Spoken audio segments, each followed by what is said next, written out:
Previous lectures में हमने define किया कि इंटरकनेक्टेड साइंसेस, जो मुख्तलिफ साइंसेस का आपस में कनेक्शन है, उसको हमने डिफाइन किया, एक्सप्लेन किया। इंट्रोडक्शन ऑफ बायोलॉजी हमारा चैप्टर चल रहा है, तो उसमें हमारा जो उसके बाद टॉपिक आ गया कैरियर्स इन बायोलॉजी। अब स्टूडेंट्स का सबसे बड़ा सवाल होता है कि हमने बायोलॉजी का फील्ड चूज किया है, तो हम बायोलॉजी के बाद क्या कर सकेंगे, कहाँ जा सकेंगे। बहुत सारे पेरेंट्स का, बहुत सारे स्टूडेंट्स का ये माइंडसेट होता है कि वो समझते हैं कि बायोलॉजी के बाद सिर्फ एक फील्ड है, वो है डॉक्टर, हम सिर्फ डॉक्टर बन सकते हैं। तो ऐसा हरगिज नहीं है।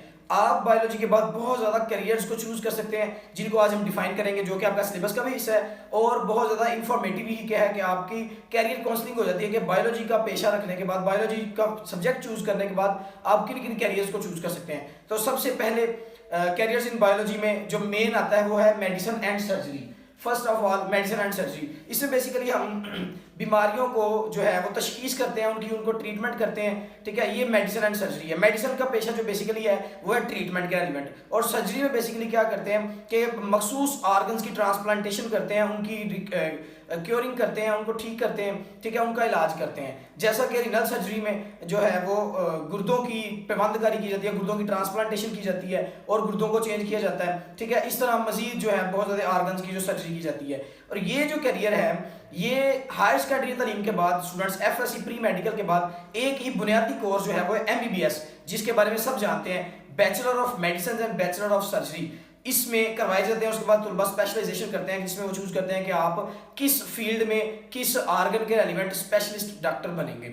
उसके बाद हमारा आ जाता है फिशरीज। फिशरीज जैसा कि नाम से में जाहिर हो रहा है कि फिशरीज जो है वो मछलियों का, फिशेज का जो है वो नॉलेज है सारा, उसका पेशा है कि फिशरीज जो है फार्म तैयार करना, ठीक है, उनको कैसे उनकी पैदावार बढ़ानी है, कैसे उनको डिजीज कंट्रोल करना है, ठीक है, और उनकी जो है मजीद नई इकसाम कैसे पैदा करनी है। तो ये भी हायर सेकेंडरी की तालीम के बाद जूलॉजी या बैचलर ऑफ फिशरीज जो है उन कोर्सेज में करवाई जाती है। उसके बाद हमारा मेन जो करियर आ जाता है वो है एग्रीकल्चर। तो एग्रीकल्चर से कोई भी नावाकिफ नहीं है। एग्रीकल्चर में बेसिकली दो शोबे आ जाते हैं, दो कैटेगरीज आ जाती हैं, एक एनिमल्स की और एक प्लांट्स की।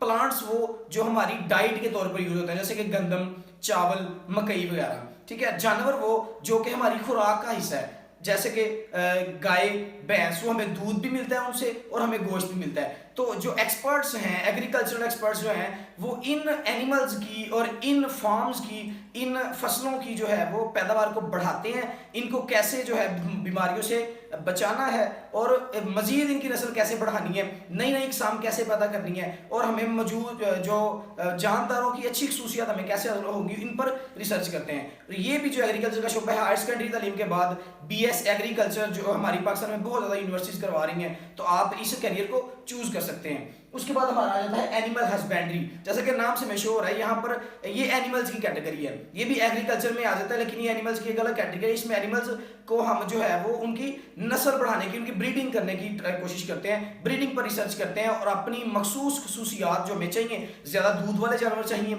ज़्यादा गोश्त हासिल करने वाले जानवर चाहिए, तो उनकी हम नस्ल कशी करते हैं, ब्रीडिंग करते हैं और उनकी नस्ल को इंक्रीज करते हैं, उनको ग्रो करवाते हैं और उनको जो है मजीद बेटर से बेटर करते हैं। ये भी जो है हायर सेकेंडरी तालीम के बाद FSC प्री मेडिकल के बाद बहुत ज़्यादा यूनिवर्सिटीज़ में बैचलर्स करवाई जाती है, तो आप ये कैरियर भी चूज कर सकते हैं बायोलॉजी के फील्ड में। उसके बाद आता है हॉर्टिकल्चर। हॉर्टिकल्चर का वर्ड आपने अक्सर, कुछ गाड़ियाँ होती हैं हमारे पाकिस्तान में, या आपने देखा होगा parks and horticulture authority, PHA, ये वर्ड आपने सुना होगा। तो ये बागबानी के एलिमेंट है, जितने भी सजावट वाले, खूबसूरती वाले पौधे, फल, फूल जो होते हैं, इसमें हॉर्टिकल्चर एक्सपर्ट जो होते हैं वो इन पौधों की नशोनुमा, उनकी ग्रोथ, उनकी नस्ल को बढ़ाने में अहम किरदार अदा करते हैं और नई नस्लों को प्रोड्यूस करते हैं, नई नस्लों को मुतारफ करवाते हैं, ठीक है। ये है हॉर्टिकल्चर अथॉरिटी। मेन जो इसका मेन बहुत बड़ा जो शोबा है वो है हॉर्टिकल्चर अथॉरिटी, ठीक है, जो कि इसमें हॉर्टिकल्चर ऑफिसर्स भी आ जाते हैं। ये कैरियर भी बहुत जो है फायदेमंद है, ठीक है। तो ये भी हायर सेकेंडरी तालीम के बाद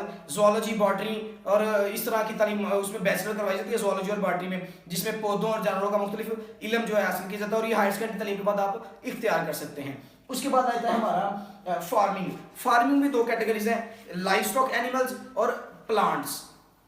अब इनमें हम क्या करते हैं कि मुख्तलिफ जानवरों के फार्म्स तैयार करते हैं, उनकी हिफाजत करते हैं और उनको मजीद जो है वो एक्सपेंड करते हैं। जैसे कि मुर्गियों का फार्म होता है वो है पोल्ट्री फार्म, ठीक है, फिर है गाय भैंसों का फार्म होता है वो डेयरी फार्म होता है, और उससे हमें मक्खन, दूध, देसी घी मिलता है। मुर्गियों से हमें, मुर्गियों के पोल्ट्री फार्म से हमें जो है वो अंडे भी मिलते हैं, ठीक है, और जो है गोश्त भी मिलता है। तो ये मुख्तलिफ फार्म्स को तैयार करना, ठीक है, उनकी हिफाजत करना और उनको कैसे एक्सपेंड करना है, उनको कैसे इकोनॉमिक हवाले से जो है अहम किरदार अदा करना है, उसको हम स्टडी करते हैं इसमें।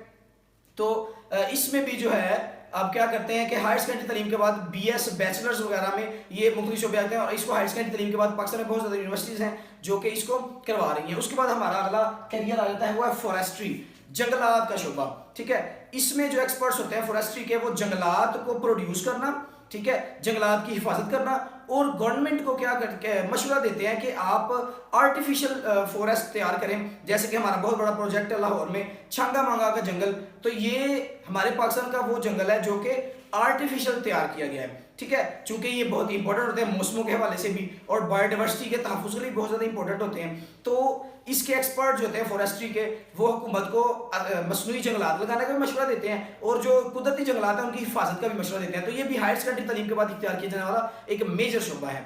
उसके बाद आता है हमारा लास्ट एंड बायोटेक्नोलॉजी।